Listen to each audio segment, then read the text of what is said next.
Hi everyone. Welcome back to Goodnight Stories. My name is Lyra, and I will be your guide into whatever book we decide to read tonight.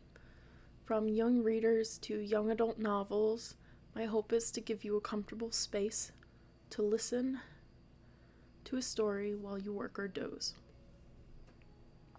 So, sit back, relax, grab a cup of tea. Tonight we jump back into Erin Hunter's Forest of Secrets, the third book in the Warriors original series.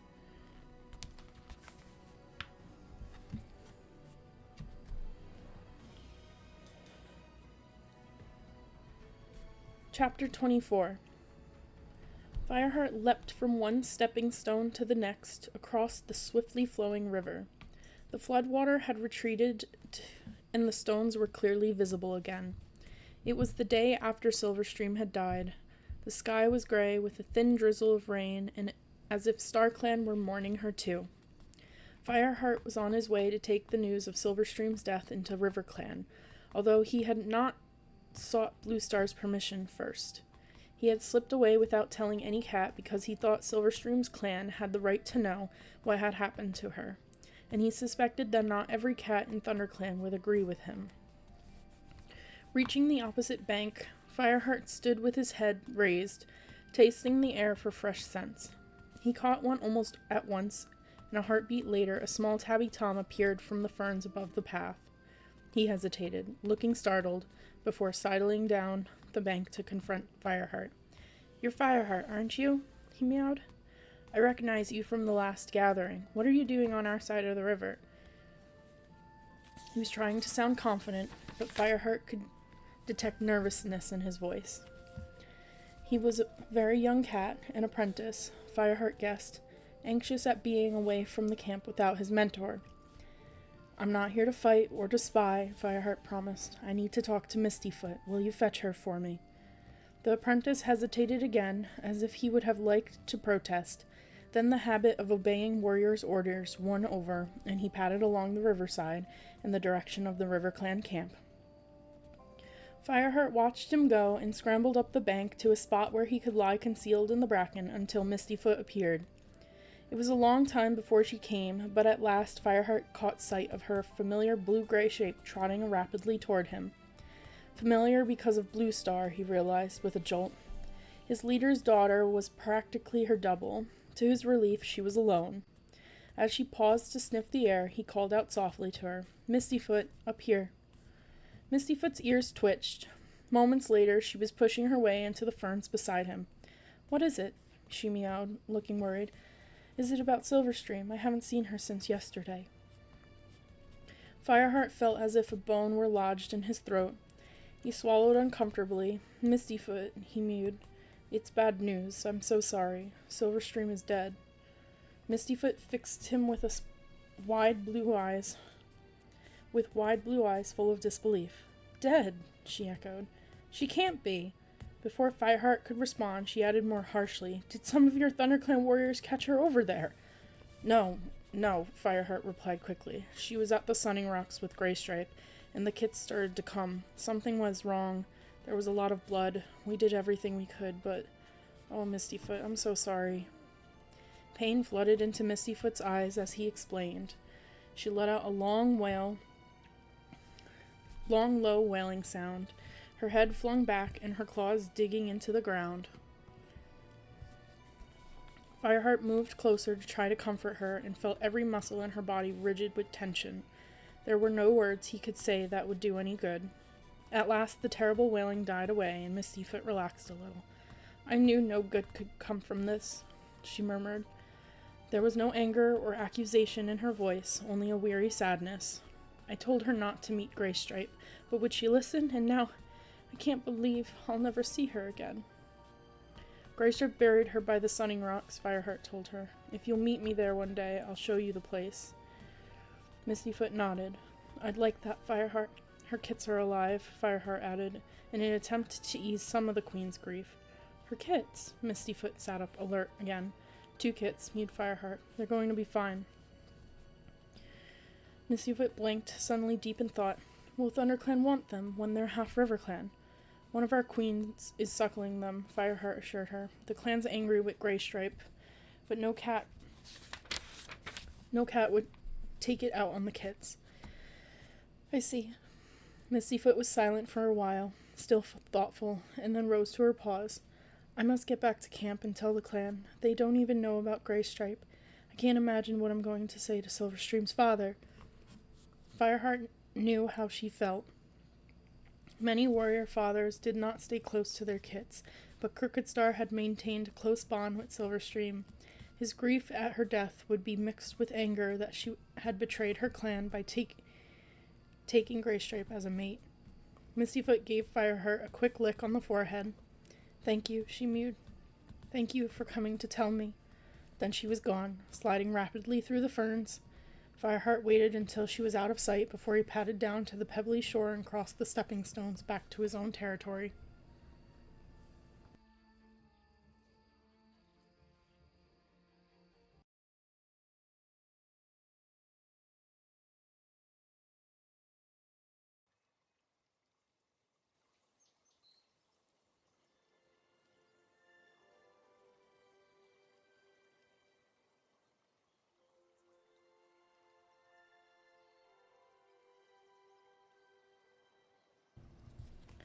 Hunger roused Fireheart from sleep.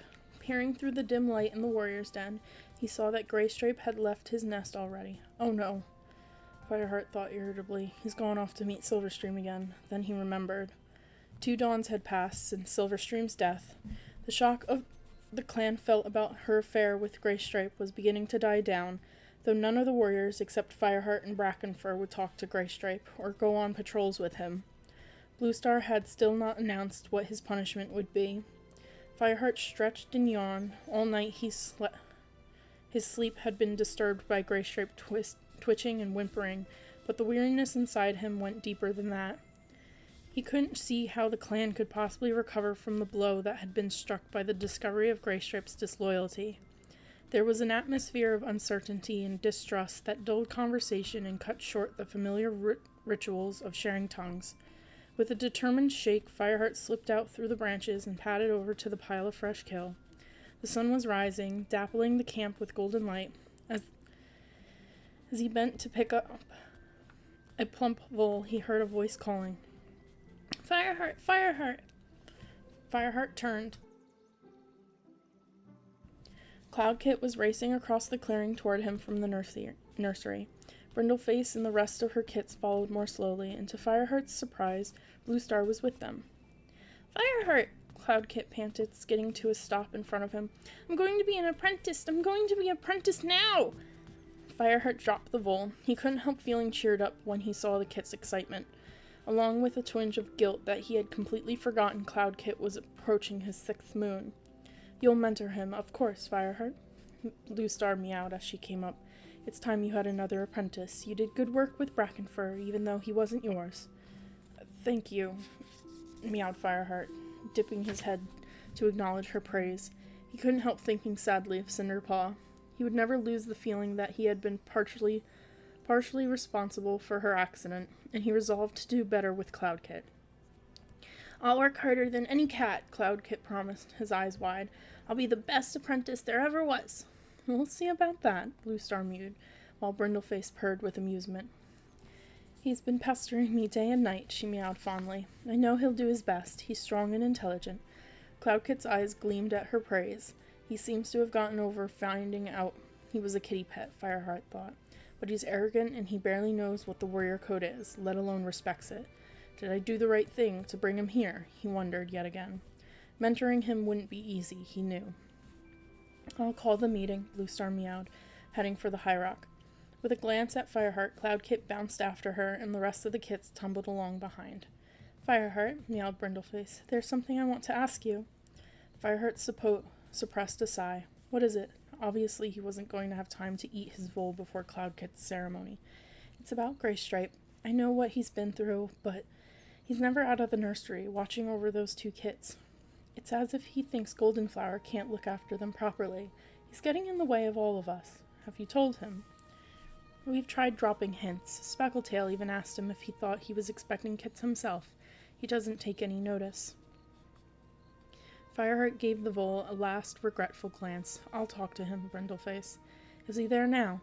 Yes, he's been there all morning. I'll fetch him out for the meeting. Fireheart padded across the clearing. As he reached the nursery, he heard Bluestar summoning the clan from the top of the high rock.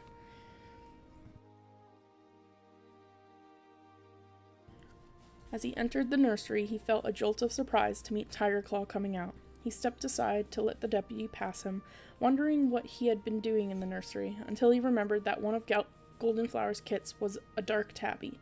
Tigerclaw must be the father. The nursery was warm and full of comforting, milky smells. Goldenflower lay in her nest with Graystripe crouching over her, sniffing at the bundle of kits. Are they getting enough milk? He meowed anxiously. They're so small. That's because they're young, Goldenflower replied patiently. They'll grow. Fireheart went over to watch the 4 kits suckling busily in the warmth of their mother's body. The little dark tabby certainly looked just like Tigerclaw. Graystripe's 2 were smaller, but now that their coats had dried and fluffed out, they looked just like any other healthy kits.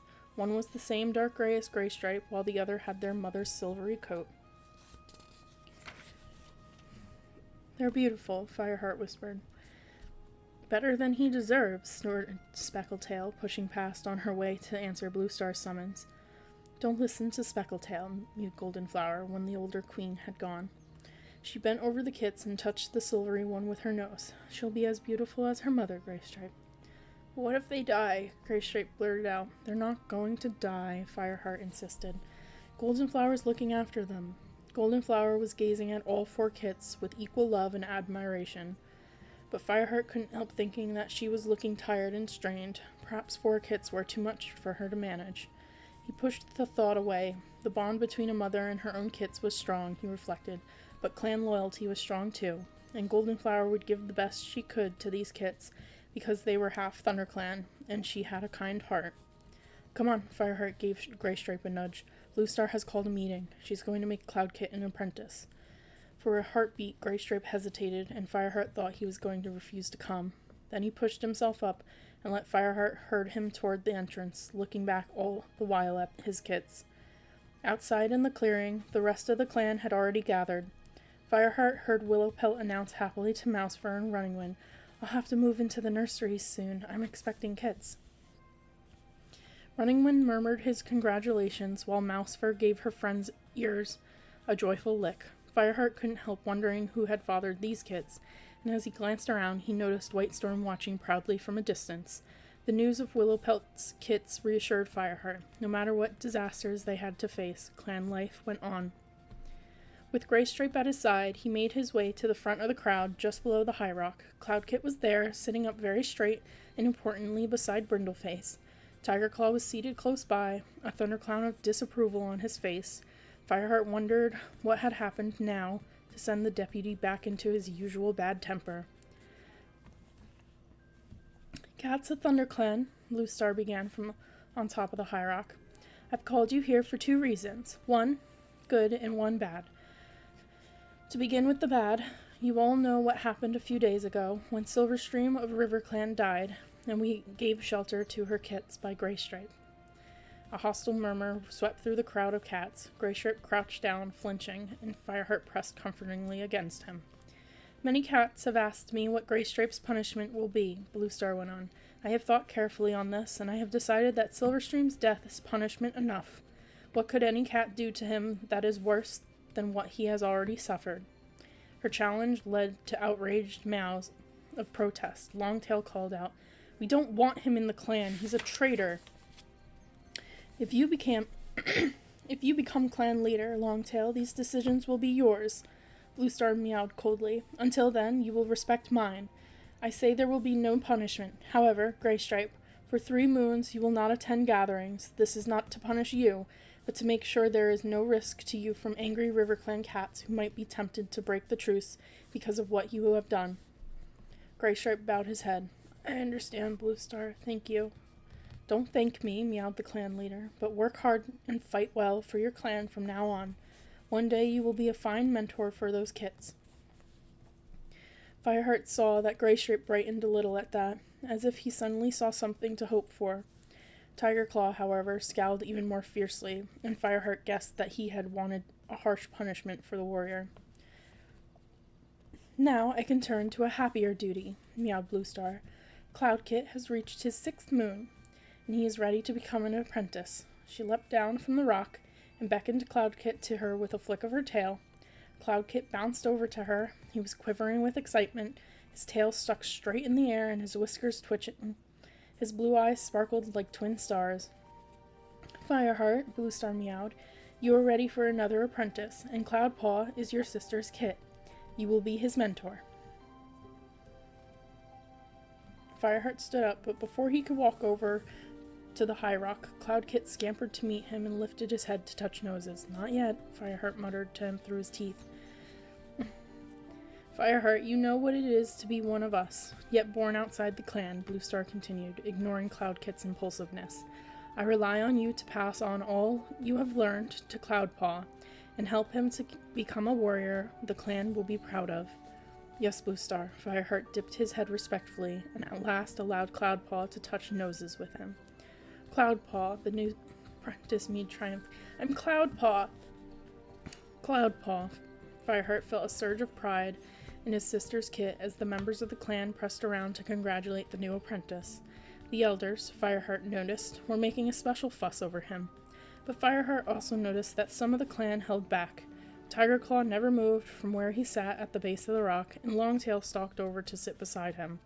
As Fireheart stood back to let the other cats reach his new apprentice, Darkstripe shouldered past him on his way to the warrior's den.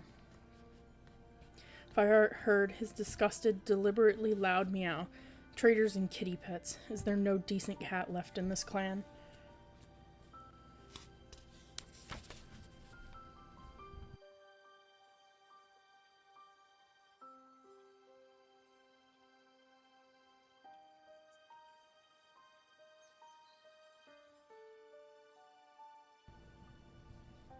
Chapter 25. Fireheart paused at the edge of the trees. Wait, he warned Cloudpaw. We're near Two Lake Place, so you have to be careful. What can you smell? Cloudpaw raised his nose obediently and sniffed. He and Fireheart had just been on their first long expedition of his apprenticeship, tracing the clan borders and renewing the scent marks. Now they were near Fireheart's old kitty pet home, outside the garden where Cloudpaw's mother, Princess, lived. I can smell lots of cats, Cloudpaw mewed. I don't recognize any of them, though. That's good, Fireheart told him. They're mostly kitty pets, and maybe a loner or two, not clan cats. He had caught a trace of Tigerclaw's scent, too, but he didn't draw Cloudpaw's attention to it. He remembered the day long ago, when snow was on the ground, when he had tracked Tigerclaw to this place, and found the deputy's scent mixed with the scents of many strange cats. Now Tigerclaw's scent proved he had been here again. Fireheart still could not tell whether he had met the other cats, or whether their scents just happened to have crossed. But why should Tigerclaw come so close to Two Leg Place, when he despised Two Legs and everything to do with them? Fireheart, can we go and see my mother now? Cloudpaw demanded. Can you smell dogs? Or a fresh two-leg scent? Cloudpaw sniffed again and shook his head. Then let's go, mewed Fireheart. Looking carefully around, he stepped out into the open. Cloudpaw followed him with exaggerated caution, as if he wanted to show Fireheart how quickly he could learn. Since his apprentice ceremony the day before, Cloudpaw had been unusually quiet. He was obviously trying very hard to be a good apprentice, listening to everything Fireheart told him with wide-eyed seriousness. But Fireheart couldn't help asking himself how long this uncharacteristic humility would last. Instructing Cloudpaw to wait, he leapt onto the fence and looked down into the garden. Lurid colored flowers grew against the fence, and in the center of the grass, some two-leg pelts hung on a spiky, leafless tree. Princess, he called softly. Princess, are you there? Leaves quivered on a shrub close to the house, and the tabby and white figure of Princess stepped delicately onto the grass. When she saw him, she let out a delightful meow. Meow. Fireheart! Bounding over to the fence, she sprang up beside him and pressed her cheek against his. Fireheart, it's been such a long time, she purred. It's good to see you. I've brought someone else, too, Fireheart told her. Look down there. Princess peered over the fence to where Cloudpaw sat on the ground below, looking up at her. Fireheart, she exclaimed. That couldn't be Cloud Kid. He's grown so much. Without waiting to be told, Cloudpaw leapt from the top of the fence, paws scrabbling madly against the smooth wood. Fireheart leant over and fastened his teeth in his scruff to pull him up the last couple of mouse lengths so that he could sit on the fence beside his mother. Cloudpaw looked at Princess with wide blue eyes. Are you really my mother? He asked. I really am, Princess purred, looking her son up and down admiringly. Oh, it's so good to see you again, Cloud Kid. Actually, I'm not Cloud Kit, the fluffy white Tom announced proudly. I'm Cloudpaw now. I'm an apprentice. That's wonderful! Princess began to cover her son with licks, purring so hard that she barely had breath enough for words. Oh, you're so thin. Do you get enough to eat? Have you made friends where you are? I hope you do what Fireheart tells you. Cloudpaw didn't try to answer the flood of questions. He wriggled out from his mother's caresses and edged away from her along the fence. I'll be a warrior soon, he boasted. Fireheart's teaching me to fight. Princess closed her eyes for a moment. You will have to be brave, she murmured. For a moment, Fireheart thought she was regretting her decision to give her son to the clan, but then she opened her eyes again and declared, I'm so proud of both of you. Cloudpaw sat even taller as he lapped up her attention. He twisted his head to groom himself with rapid strokes of his small pink tongue, and while he was distracted, Fireheart whispered, Princess, do you ever see any strange cats around here? Strange cats? She looked puzzled, and Fireheart wondered if there was any point in asking the question. Princess wouldn't know rogues or loners from ordinary Thunderkind cats. Then Princess shivered. Yes, I've heard them yowling in the night. My two legs get up and shout at them. You haven't seen a big dark tabby? Fireheart asked, his heart starting to pound. A tom with a scarred muzzle? Princess shook her head, eyes wide. I've only heard them, not seen them. If you do see the dark tabby, stay away from him, Fireheart warned. He didn't know what Tigerclaw was up to so far from the camp, if it really was Tigerclaw, but he didn't want Princess going near the deputy just in case. This made Princess look so scared that he changed the subject, encouraging Cloudpaw to describe his apprentice ceremony and the expedition they had made around the borders. Soon she was happy again, exclaiming admiringly at everything her son told her. The sun was past its height when Fireheart meowed. Cloudpaw, it's time we went home. Cloudpaw opened his mouth as if he was going to protest, but he remembered himself in time. Yes, Fireheart, he mewed obediently. To Princess, he added, Why don't you come with us? I'd catch mice for you and you could sleep in my den. Princess let out a purr of amusement. I almost wish I could, she replied honestly, but really I'm happier as a kitty pet. I don't want to learn to fight or sleep outdoors in the cold. You'll just have to come and visit me again soon. Yes, I will, I promise, Cloudpaw mewed. I'll bring him, Fireheart meowed, and Princess, he added as he prepared to spring to the ground. If you do see anything odd around here, please tell me about it.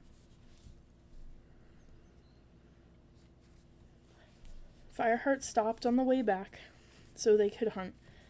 By the time he and Cloudpaw reached the ravine, the sun was near to setting, bathing the forest in red light and casting long shadows on the ground. Cloudpaw was proudly carrying a shrew, which he was going to take to the elders. At least it filled his jaws and put a stop to his endless chatter.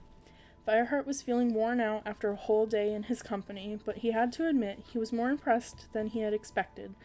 Cloudpaw's courage and quick wits promised that he would make an exceptional warrior. As they slipped down the shadowy ravine toward the tunnel, Fireheart paused. An unfamiliar scent tickled his nostrils, drifting to him on the breeze that swept through the forest. Cloudpaw stopped too and put down the shrew. Fireheart, what's that? He tasted the air and drew in his breath and a gasp. You showed me that this morning. It's RiverClan. Very good, Fireheart mewed tensely. He had recognized it himself, a heartbeat before Cloudpaw spoke. Looking up toward the top of the ravine, he could make out 3 cats picking their way slowly through the boulders. RiverClan it is, and it seems they are on their way here. Now go back to the camp and tell Bluestar. Make sure she understands it's not an attack. But I want...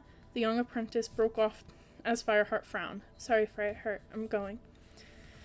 He padded off toward the tunnel entrance, not forgetting to pick up his shrew. Fireheart stayed where he was. He drew himself up and waited while the three cats drew closer. He recognized Leopardfur, Mistyfoot, and Stonefur. When they were only a couple of tail lengths away, he asked, "RiverClan, what do you want? Why are you on our land?" Though he had to challenge them for entering ThunderClan territory uninvited, he tried not to sound too hostile. He didn't want to add to any possible trouble with RiverClan. Leopardfur stopped, with Mistyfoot and Stonefur just behind her. "We come in peace," she meowed. "There are matters to be settled between our clans. Crooked Star has sent us to talk to your leader."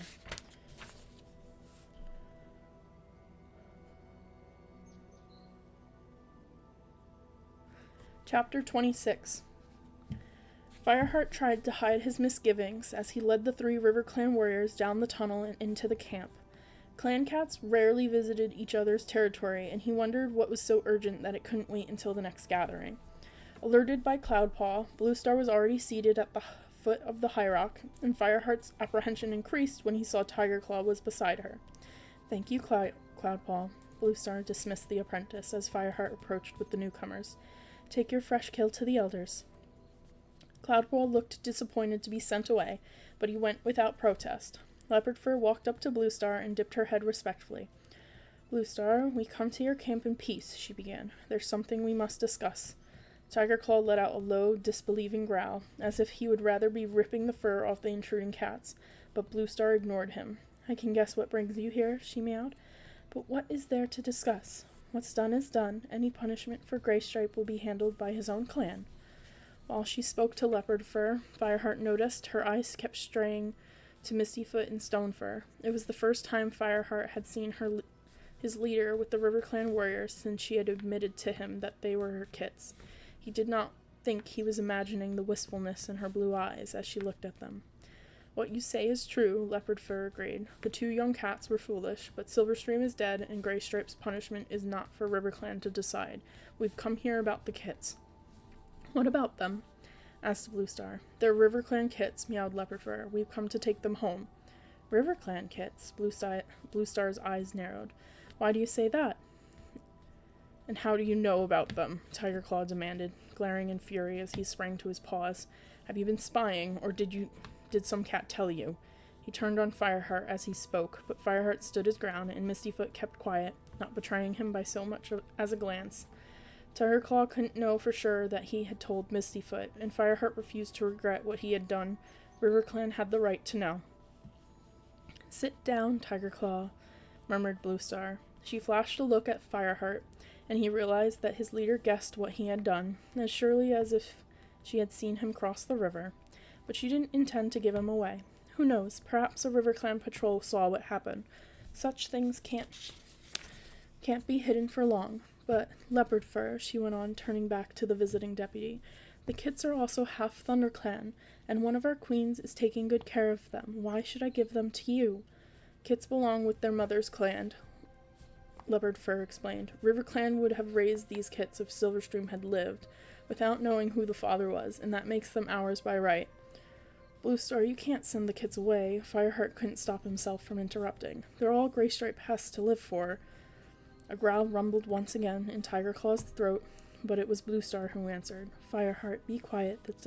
This doesn't concern you." "Yes, it does," Fireheart dared to meow. "Graystripe's my friend." "Silence," hissed Tigerclaw. "Does your leader have to tell you twice? Graystripe is a traitor to his clan. He has no right to the kits or anything else." Rage flooded through Fireheart. Had Tigerclaw no respect for Graystripe's terrible grief? He whirled on the deputy, held back from springing at him only because cats of another clan were looking on. Tigerclaw bared his teeth in a snarl. Bluestar flicked her tail angrily at both of them. "Enough," she ordered. "Leopardfur, I admit RiverClan has some right to the kits, but so does ThunderClan. Besides, the kits are small and weak. They can't travel yet, especially across the river. It's too dangerous." Leopardfur's hackles began to rise, and her eyes narrowed to slits. "You're making excuses." "No," Bluestar insisted, "not excuses. Would you risk the kids' lives? I'll think about what you have said and discuss it with my warriors, and give our answer at the next gathering." "Now get out of our camp," growled Tiger Claw. Leopard Fur hesitated, as if she would have liked to say more, but it was clear that Blue Star had dismissed her. After a few tense moments, she dipped her head again and turned to go, with Mistyfoot and Stonefur behind her. Tiger Claw stalked across the clearing with them as far as the tunnel. Left alone with Blue Star, Fireheart felt his anger begin to fade, but he couldn't help renewing his pleas. "We can't let them take the kits. You know how Graystripe would feel." The bleak look Blue Star gave him made him wonder if he had gone too far, but her voice was soft as she replied, "Yes, Fireheart, I know, and I would give much to keep these kits, but how far will RiverClan go to take them? Will they fight? How many ThunderClan warriors would risk their lives for kits that are half RiverClan?" Fireheart's fur prickled with fear of the pictures she painted. Clans at war over youngling kits, or ThunderClan split against itself as warriors fought amongst themselves.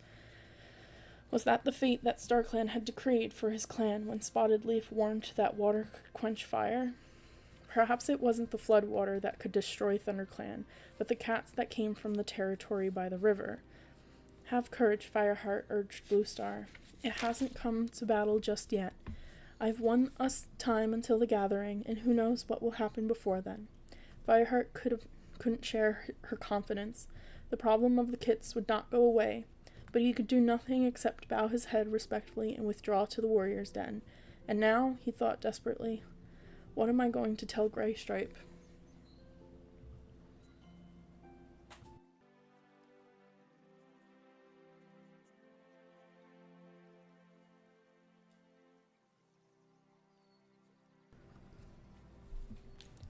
By the time Silverpelt stretched across the sky, the whole of ThunderClan seemed to know why RiverClan cats had come. Fireheart guessed that Tiger Claw had told his favorite warriors, and they had spread the news to the rest of the clan. As Blue Star had predicted, opinions were divided. Many cats thought that the sooner the clan was rid of these half-breed kits, the better. But there were still several who were prepared to fight, if only because it gave up the kits. Because to give up the kits would mean that RiverClan had won. Through it all, Graystripe remained silent, brooding in the warrior's den. He left it only once to visit the nursery. When Fireheart brought him fresh kill, he turned his head away. He hadn't eaten since Silverstream died, as far as Fireheart could tell, and he was looking gaunt and ill. "Is there anything you can do for him?" Fireheart asked Yellowfang, going to her den as soon as he woke the following day. "He won't eat, he can't sleep." The old medicine cat shook her head. "There's no herb to heal a broken heart," she murmured. "Only time will do that." "I feel so helpless," Fireheart confessed. "Your friendship helps," Yellowfang rasped. He might not realize it now, but one day he... She broke off as Cinderpaw appeared and dropped a bunch of herbs at Yellowfang's feet. "Are these the right ones?" she asked. Yellowfang gave the herbs a quick sniff. "Yes, that's right," she mewed. "You can't eat before the ceremony," she added. "But I will. I'm too old and creaky to get to High Stones and back without something to keep me going." She crouched in front of the herbs and began to gulp them down. "High Stones," Fireheart echoed. "Ceremony. Cinderpaw, what's going on?" "It's the half moon tonight," Cinderpaw mewed happily. "Yellowfang and I are going to Mother Mouth, so I can be made a proper apprentice." She gave a joyful wriggle. Fireheart felt a wave of relief that she seemed to be over her despair after Silverstream's death, and was looking forward again to her new life as a medicine cat. Her eyes had recovered all their old sparkle, but there was a new wisdom and thoughtfulness in her blue depths now. She was growing up, Fireheart thought, with an odd feeling of regret. His enthusiastic, sometimes scatterbrained apprentice was maturing into a cat of great inner strength and power. He knew he should rejoice in the path StarClan had chosen for her, but part of him wished that they could still go out together on the hunting trail.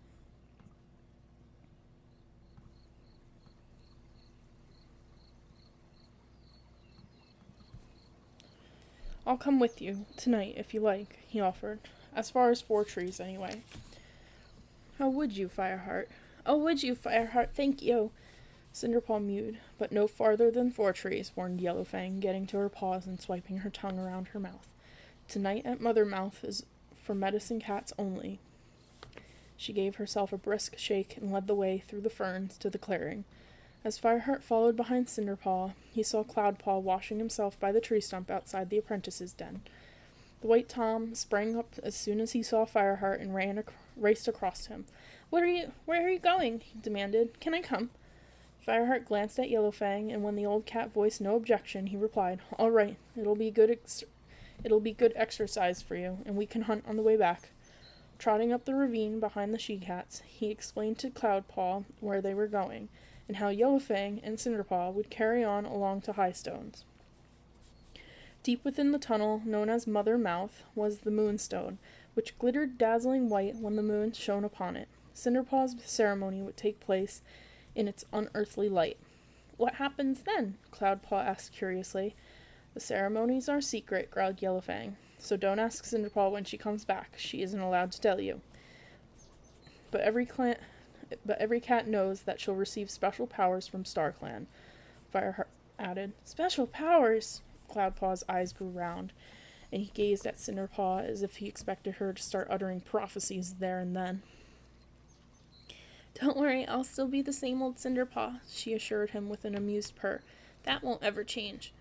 The sun grew hot as the four cats made their way to Four Trees. Fireheart was thankful for the deep shade under the trees and the cool freshness of long grass and clumps of ferns as they brushed against his orange fur. All his senses were alert, and he kept Cloudpaw busy, scenting the air and reporting on what he could smell. Fireheart hadn't forgotten the attack from ShadowClan and WindClan. They had been defeated once, but that didn't mean they wouldn't try again to kill Brokentail.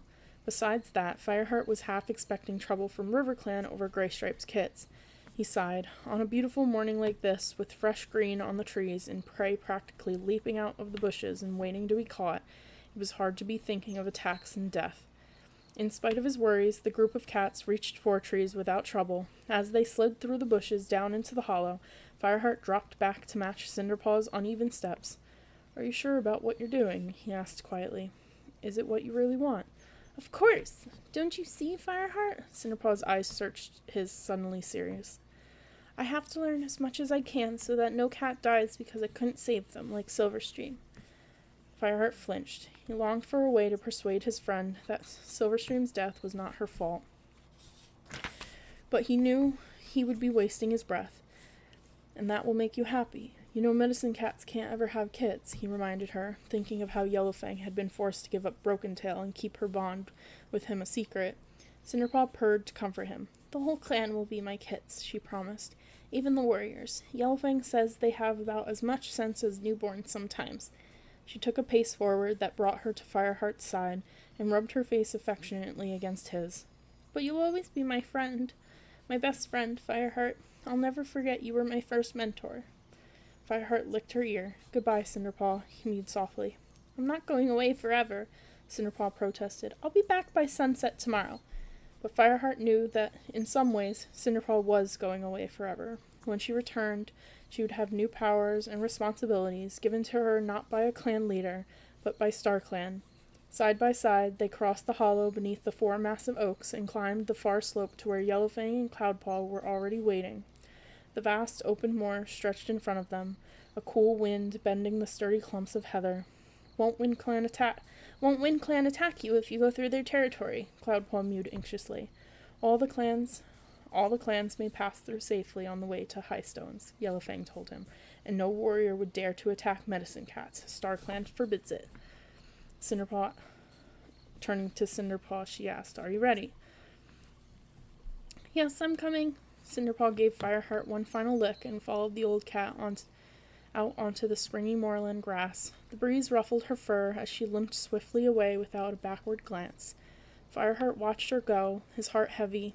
He knew his friend was at the beginning of a new and happier life, but all the same he could not stifle a pang of bittersweet regret for the life that could have been hers.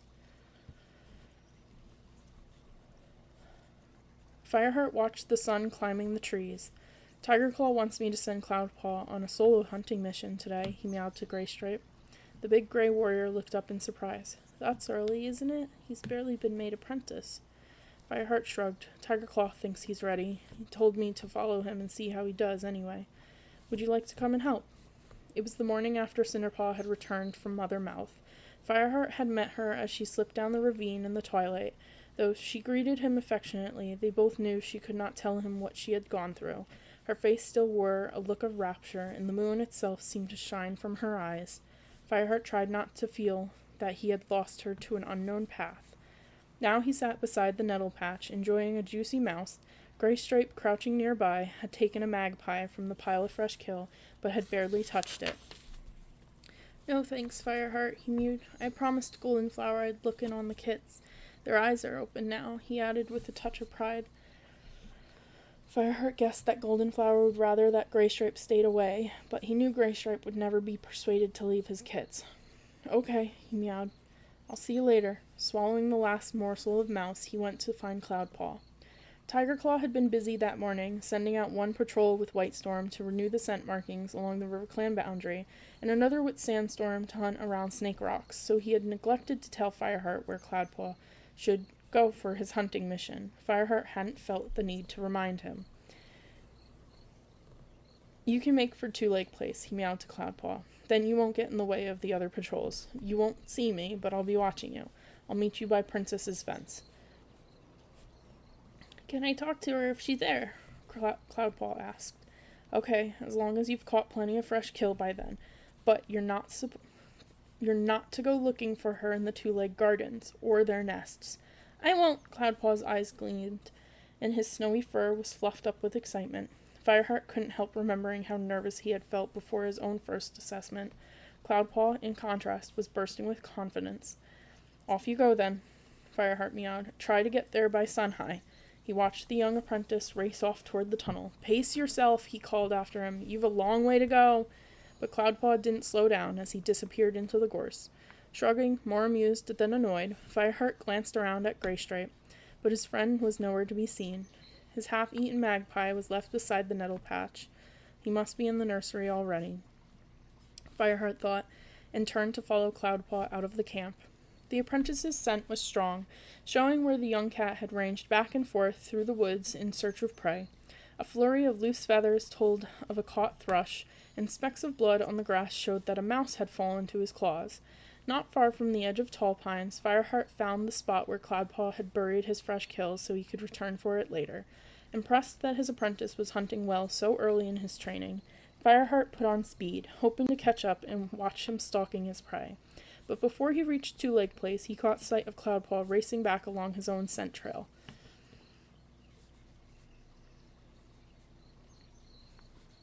His fur bristling and a wild light in his eyes. "Cloudpaw!" Fireheart ran forward to meet him, his body tingling with sudden fear. Cloudpaw skidded to a halt, his claws scattering pine needles, barely managing to avoid a collision with Fireheart. "Something's wrong," he panted. "What?" Icy claws clutched at Fireheart's belly. "Not Princess?" "No, nothing like that, but I saw Tigerclaw, and there were some strange cats with him." "At Two Lake Place?" Fireheart meowed sharply. "Where we smelled them the day we visited Princess?" "That's right."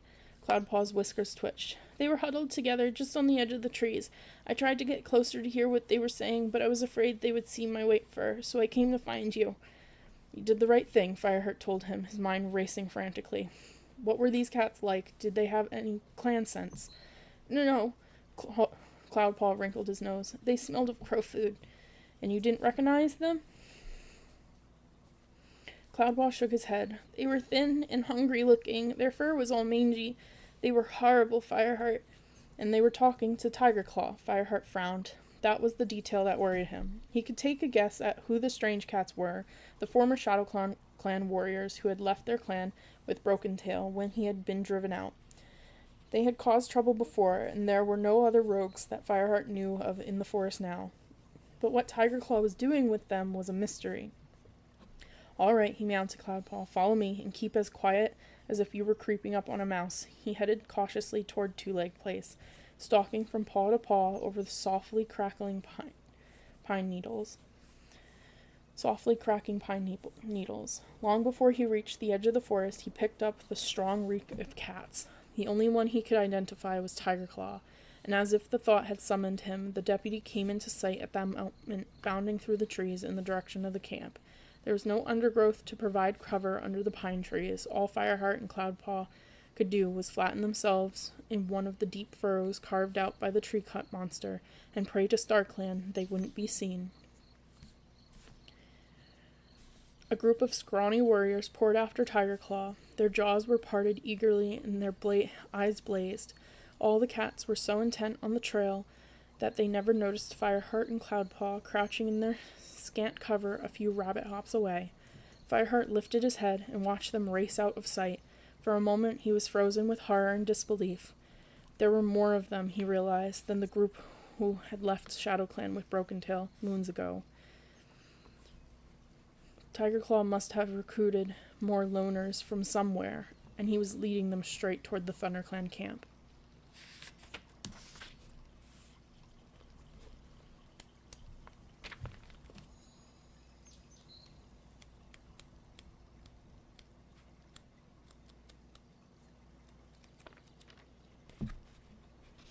Chapter 27. Run, Fireheart ordered his apprentice. Run like you've never run before. Already he was pelting through the trees, not waiting to see if Cloudpaw could keep up. There was just a faint hope that he could outpace Tiger Claw and the rogues and warn the clan. He sent out all those patrols this morning, Fireheart thought, fighting his panic. And he told me to follow Cloudpaw. He left the camp with barely a warrior to defend it. He's been planning this all along. Fireheart hurtled through the trees, his powerful muscles bunching and stretching as he drove himself on. But when he reached the ravine, he realized that he had not run fast enough. The hindquarters and tails of the last of the rogues were just vanishing into the gorse tunnel. Launching himself down to the steep side of the ravine, with Cloudpaw scrabbling down behind him, Fireheart let out a yowl. ThunderClan! Enemies! Attack! He hurled himself into the tunnel, and at the same moment he heard another yowl from the camp ahead. To me, ThunderClan! It was the familiar battle cry, but the voice was Tiger Claw's. A thought flickered into Fireheart's shocked mind. What if he made a mistake? What if the rogues had been chasing Tiger Claw, not following him?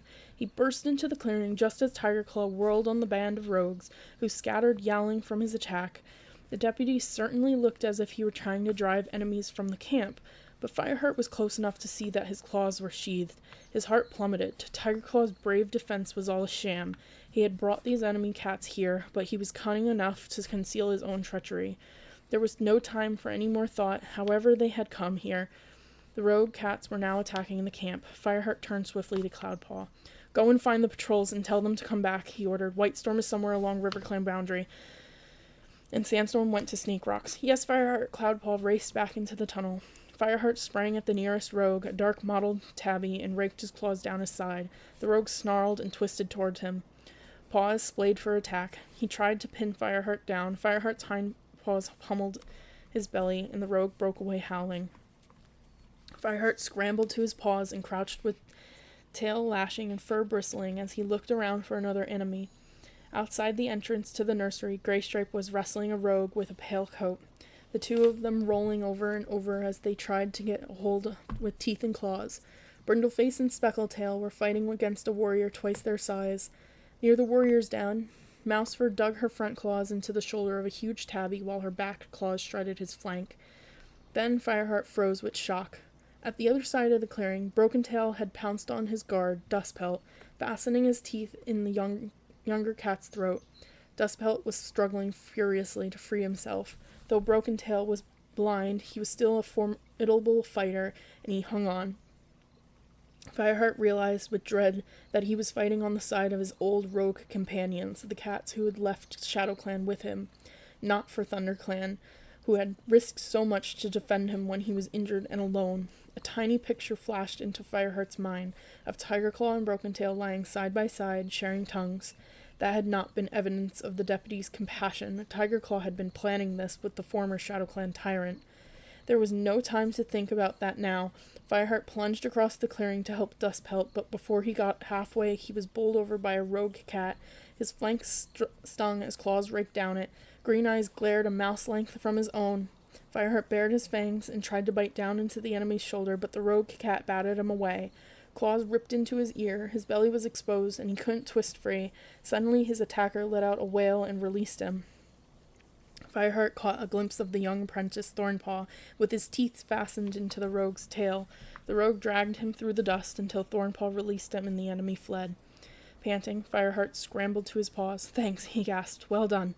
Thornpaw nodded briefly before racing off to where Greystripe still battled in front of the nursery.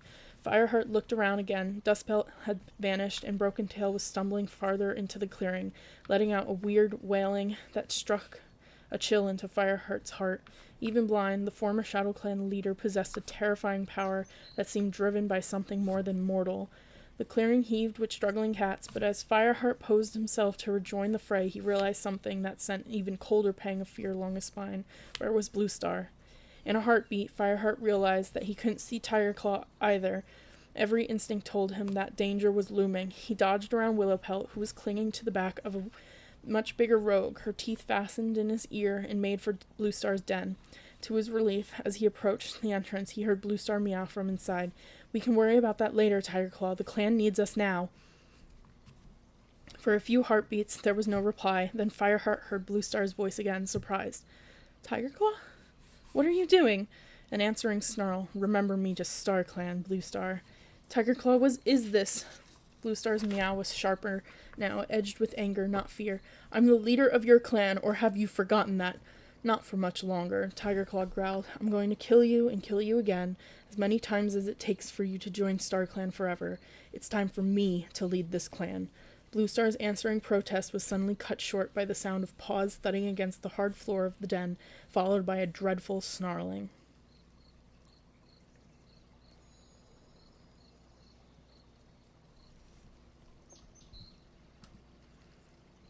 And that's where we'll stop.